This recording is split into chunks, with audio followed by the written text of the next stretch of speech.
Did you hear the good news? The Jamaica Moves in Schools program is back. Yes, now that schools have reopened, the program will be rolled out across the island to keep our children active. State Minister of Health and Wellness Juliet Cuthbert-Flynn will spearhead the campaign. But you too can join in on activities. And it starts with making time for exercise, watching your salt and sugar intake, as well as incorporating more fruits and vegetables in your diet. We are on a mission to make our society a healthier, fitter, and of course, a happier one. After all, Jamaica is the place of choice to live, work, raise families, do business, and retire in paradise. We continue our Jamaica Magazine program with a word of advice followed by the news. I'm Adrian Atkinson. Stay tuned.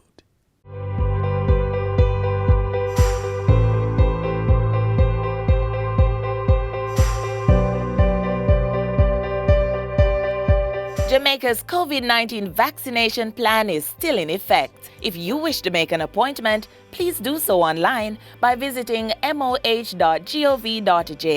or by calling 888-663-5683. Vaccination still a keep. Go get your jab today.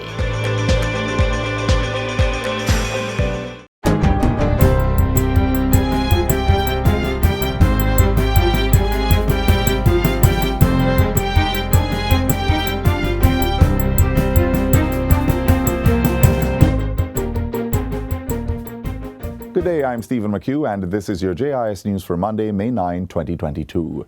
Prime Minister Andrew Holness is asserting that government absolutely rejects the abuse of Jamaica's citizens by law enforcement.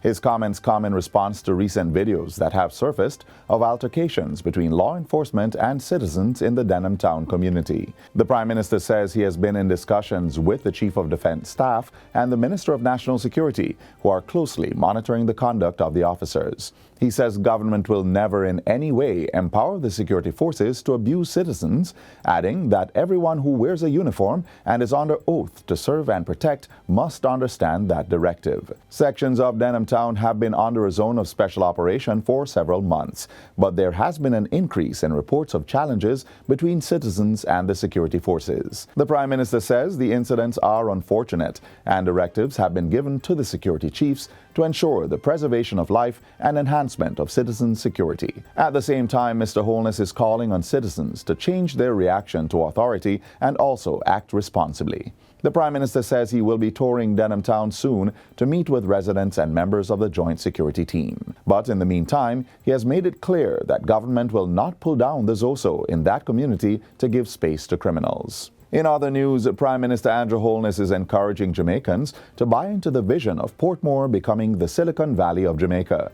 Silicon Valley in the U.S. state of California is a knowledge-producing tech area, which it is often said would be the third richest country in terms of GDP were it to be labeled as such. Mr. Holness asserts that with Portmore having the highest concentration of university graduates on the island, it's well positioned for the creation of a knowledge-based economy in the area. He says Jamaica will enter that space through the business process and knowledge processing sector. I have supported and encouraged the Port Authority and other private sector companies to build these facilities so that you can start to now really create the knowledge economy in Portmore. Prime Minister Andrew Holness was speaking Thursday as he officially opened the Portmore Informatics Park. The 157,000 square foot space was constructed by the Port Authority of Jamaica at a cost of $3.6 billion. The 4 three-story buildings have already been leased by 4 companies, which have over 2,000 employees who are focused on supporting sectors such as banking and finance, air travel, e-commerce, energy, and health. The European Union, EU, has set aside an initial €30 million to support Jamaica in 3 critical areas for the period up to 2027. They include digital transformation, climate change resilience, and improved governance, human rights, and citizen security. Funding is being provided under the multi-annual indicative program for cooperation between the EU and Jamaica. EU Ambassador to Jamaica, Marianne Van Steen, says the areas were chosen after consultation with the government, civil society, and the private sector. She was speaking at the EU's Media Editors Breakfast recently. But these are the big main sectors in which we would like to assist the government. These are priorities of the government. We have not imposed them. I mean, really important that we've been working for a long time in order to sit together with the government to decide what are the priorities and where we can come in to help. This new partnership will focus on the implementation of reforms to assist Jamaica's goal of achieving an inclusive and resilient digital economy and society, among other targets. 2 million records relating to births, deaths, marriages, and adoptions at the Registrar General's Department, RGD, created from 1930, are to be digitized under the National Identification System, NIDS. The digitization follows a contract signing on Friday with Fujitsu Limited and the Office of the Prime Minister. Prime Minister Andrew Holness says facilitating the process of digitization is important in ensuring correct documentation and verification of status and preserving the records at the RGD. As a society becomes more sophisticated and complex, in order to reduce the complications of accountability, security, and in these days security is a big concern, you have to introduce technology. Minister without portfolio in the Office of the Prime Minister, Floyd Green, says this is a significant step in Jamaica's digital transformation journey, and our youth will be incorporated in the process. So in this project, we will be utilizing young people who are graduates of our Hard Trust NSTA HOPE program that Fujitsu will train on the job to become leaders in the digitization process. Fujitsu Caribbean and Latin America Limited will install the necessary infrastructure at the RGD's Twickenham Park head office to facilitate the digitization of records. And finally, President of the Republic of India, His Excellency Ramnath Kovind, will be paying a state visit to Jamaica from May 15 to 18. President Kovind's visit comes as Jamaica celebrates 60 years of political independence, which also marks 60 years of diplomatic relations between the island and India. Mr. Kovind is the first president of India to visit Jamaica. During the historic visit, the Indian president will receive a ceremonial welcome at the Norman Manley International Airport and will be met by state and government officials. He will pay a courtesy call on the Governor-General and meet with Prime Minister Andrew Holness, in addition to engaging in several activities. And that's it for JIS News Today. I'm Stephen McHugh. Thanks for watching.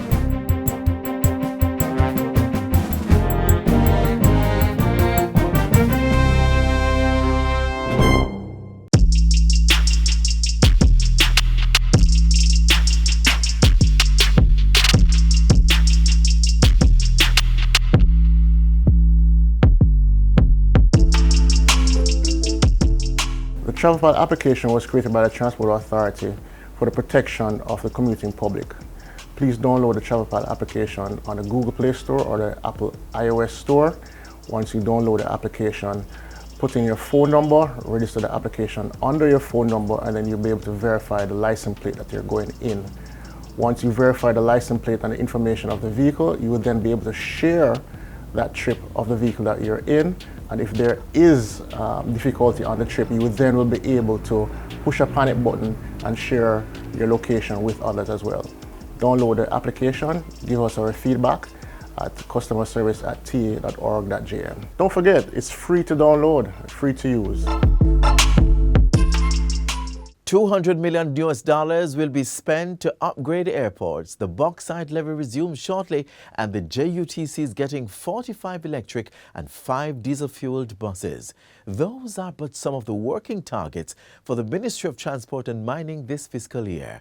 Find out more from Portfolio Minister Audley Shaw. The ministry remains committed to being the driving force behind a sustainable and reliable transportation system, as well as for a responsible and profitable mining industry. It is through that route of sustainability and the road of reliability that our transportation on land, air and sea and our mining industry is being developed to our full benefit. And despite the effects of a seemingly extended pandemic, the Ministry of Transport and Mining remains steadfast in its commitment of getting back on track while revitalizing with purpose. Here's what the ministry is doing for you this financial year.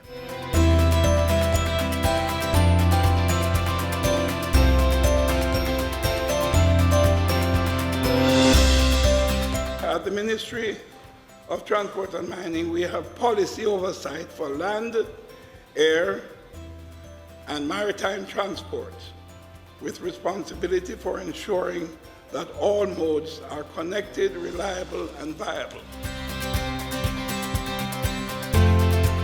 MBJ is continuing its investment in the improvement and expansion of the facilities at Sangster International Airport.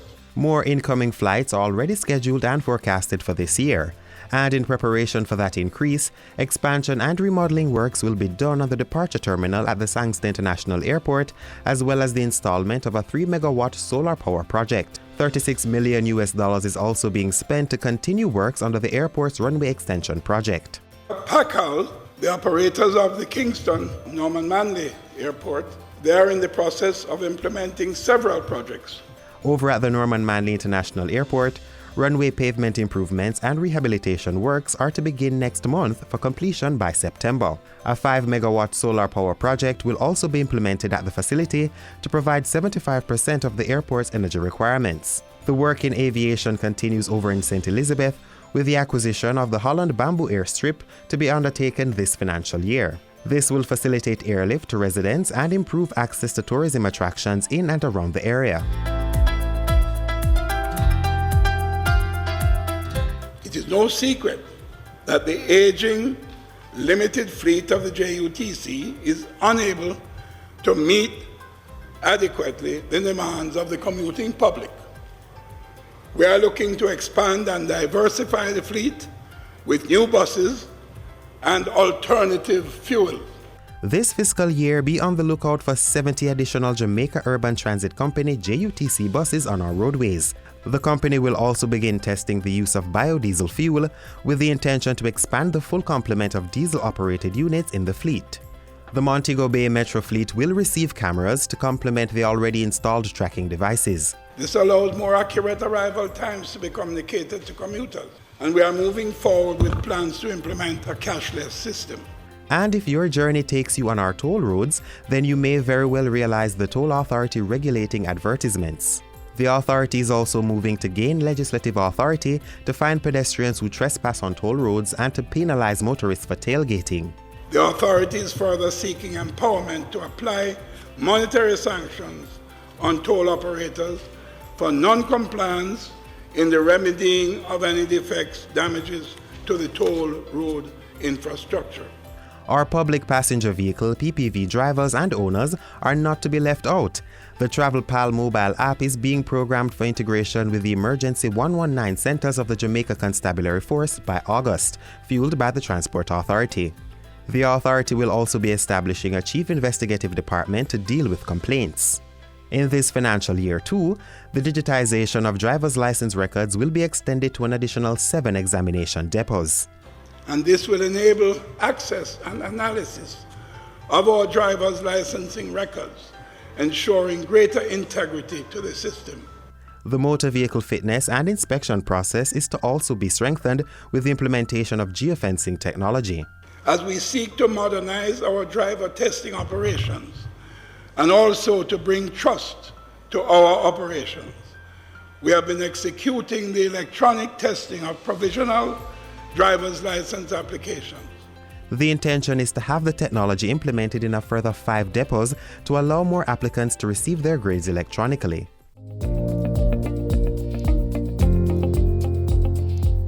Government's investment in the maritime affairs of the nation is still high on the priority list. So this financial year, you'll witness the development of a new model of the Jamaica Ship Registry, the JSR.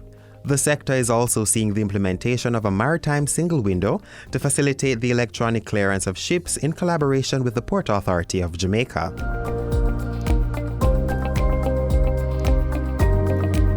We are going to revive the railway service in Jamaica.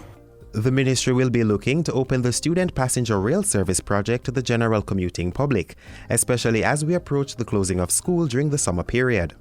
The ministry is also pursuing the operation of a tourist train service from Montego Bay to Appleton Estate, which will facilitate the growth and development of the Jamaican economy and enhance the quality of Jamaica's tourism product.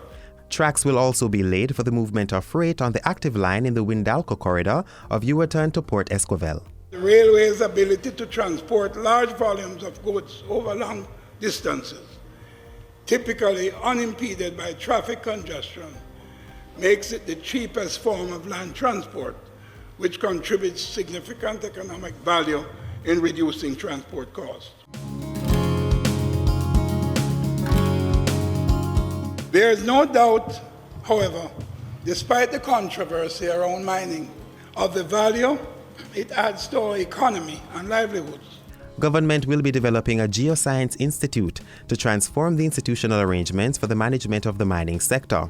The institute will subsume the functions of the Jamaica Bauxite Institute and the Geological Survey function of the MGD.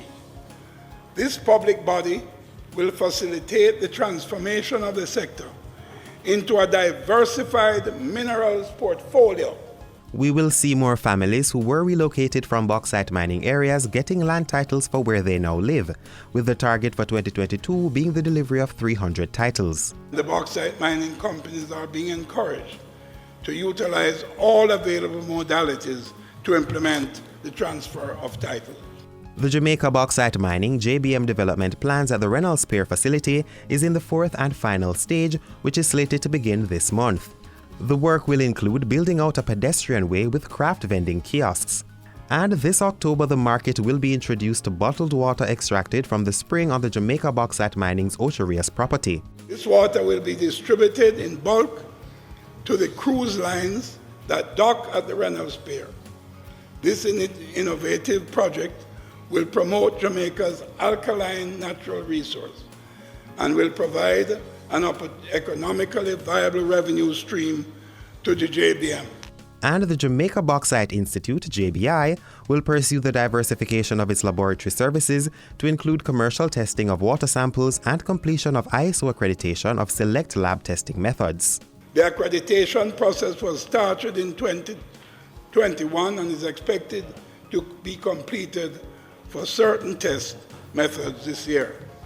The JBI will have the first ISO accredited bauxite laboratory in Jamaica. So those are the plans of the Ministry of Transport and Mining for the 2022-2023 financial year, as it sees about the business of getting back on track while revitalizing with purpose. We must get back on track with our revitalization efforts. We must get back on track with our obligations to our mining communities.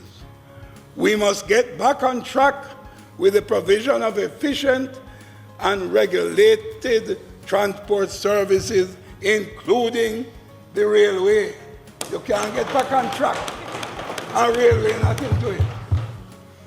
So, we must get back on track and revitalize with purpose.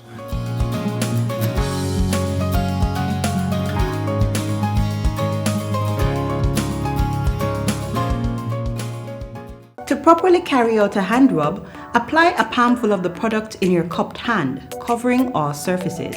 Rub your hands palm to palm. Rub your right palm over the back of your left hand with interlaced fingers and vice versa. Rub your hands palm to palm with fingers interlaced. Rub the back of your fingers to opposing palms with fingers interlocked.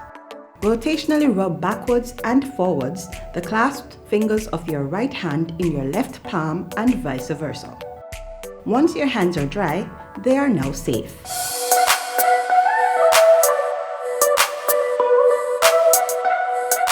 Jamaica has long been partnering with overseas medical missions to provide well-needed health care to Jamaicans. The latest initiative is a program dubbed Code Care, which is expected to clear up the backlog of certain surgeries. As we prepare to benefit from Code Care, we look back at a recent mission targeting spasticity in children.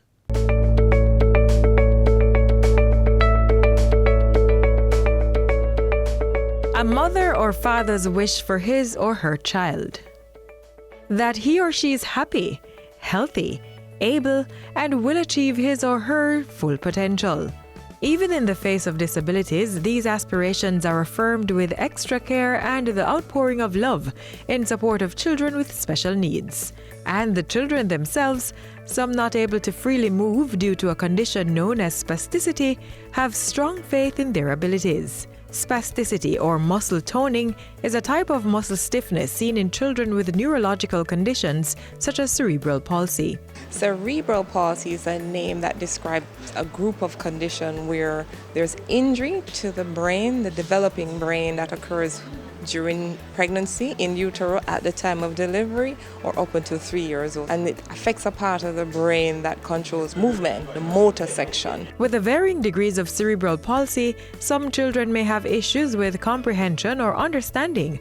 Others have seizures and problems talking, swallowing, hearing, or seeing.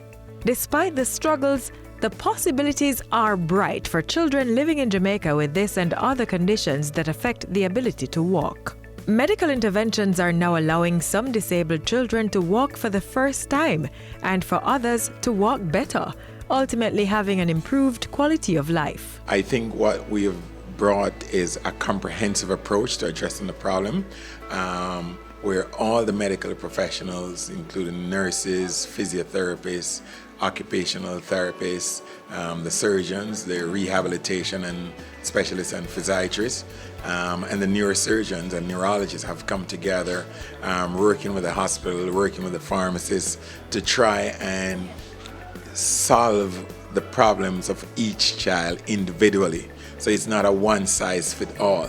So for example, in my specialties, some of them may need a surgical procedure on the lower back, which we call a dorsal rhizotomy, where we will resect some of the nerve or divide some of the nerves to allow them to move the legs more freely. Other options for treatment include injecting the muscles or around the nerves with medication that decrease muscle tone or muscle stiffness. These medications include phenol or botulinum toxin type A, Botox. Specialist teams at the Bustamante Hospital for Children and the University Hospital of the West Indies, along with partners from overseas, have been pioneering treatments for these children. The children are assessed. They're assessed by the physiatrists, they're assessed by the physiotherapists, and a diagnosis is made, and then a particular treatment is prescribed that's tailor-made for that child's disability. Assistive aids such as braces, walkers, and other orthotic devices provide important support to children dealing with spasticity and the pain or discomfort it causes. It's important for children with movement problems to be positioned properly. Without good positioning, the stiffness can pull the joints out of alignment. And so when they're very early, we put them in what we call braces or orthotics. And these orthotics will maintain a proper alignment of the joint, preventing the ankles from being deformed, preventing the fingers from being deformed. The braces help with standing, balance, and overall mobility. If you start from toe upwards, you have what we call ankle-foot orthosis. AFO is the quick acronym. You have orthosis or braces that includes the knee, ankle-foot orthosis that allows for stability. You have some that we use at the hip to keep the hip apart. We use some at the elbows as well, or the wrists, so wrist orthosis. Some patients may require spine orthosis. Those are not usually used in the neuromuscular children, meaning the children with cerebral palsy and weakness. And if they are able to stand and balance, they get walkers to ambulate or wheelchairs so the parents and caregivers can carry them around comfortably.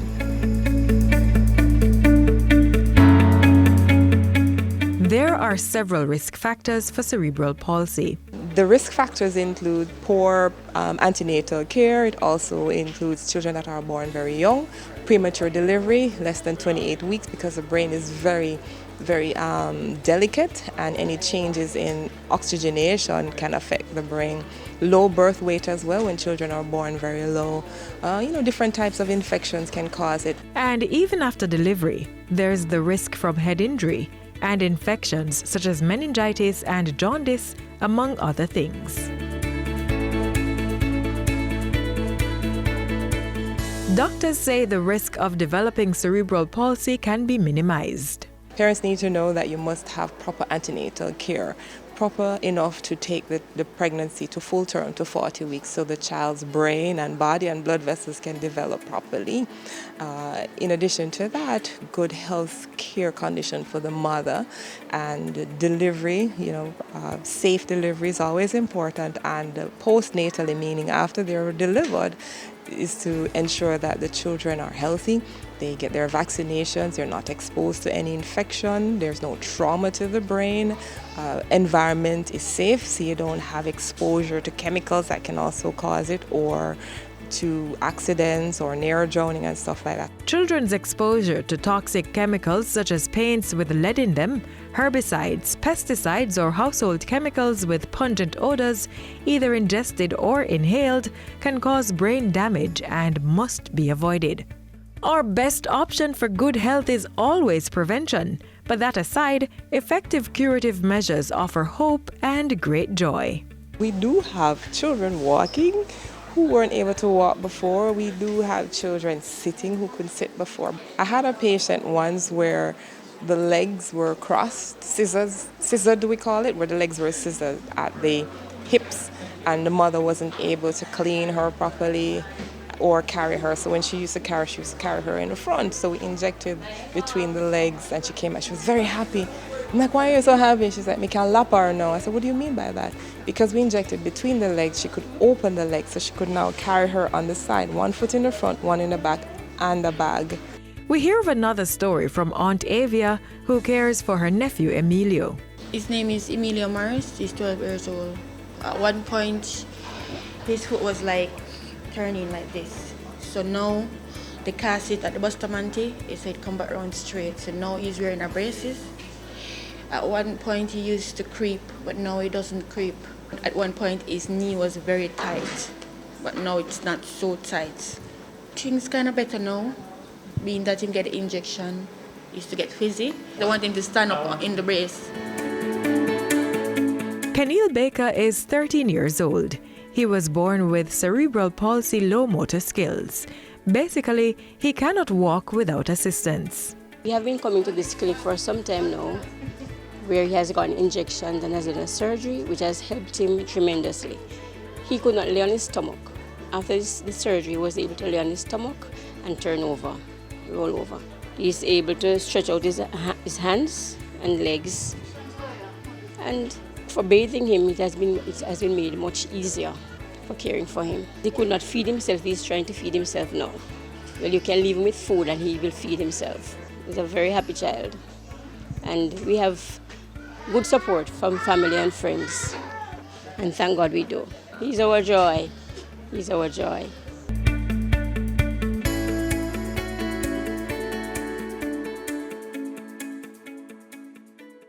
What a way you're full of our roots and culture. That was in Jamaica 60. Jamaica 60? What a piece of news, Miss Matty. I feel like my heart going bust up. Just in, the island of Jamaica is on the verge of celebrating its 60th year of independence. I only way of celebrating it. They say the people them in them come here, you know. But you see when our people decide, say the other people them free paper, but no, them say if it's war, start it, whatever. We all collect medal panta fight, you know. Medal. Amount of tongue we give them, you know. These celebrations are slated to begin on January 1st, 2022. Organized by the Ministry of Culture, Gender, Entertainment and Sport. We have more in this report. I am on site and planning activities are ablaze. Persons are advised to download the Reggae Jamaica app to know what it activities for the Jamaica 60 celebration. Yeah, I download the app to get the updates then.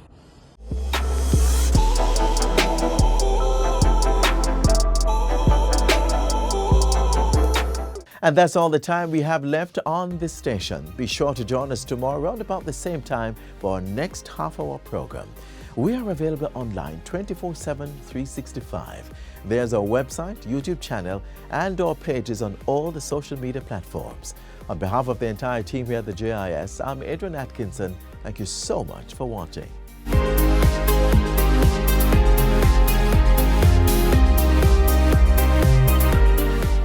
This has been a production of the Jamaica Information Service, the voice of Jamaica.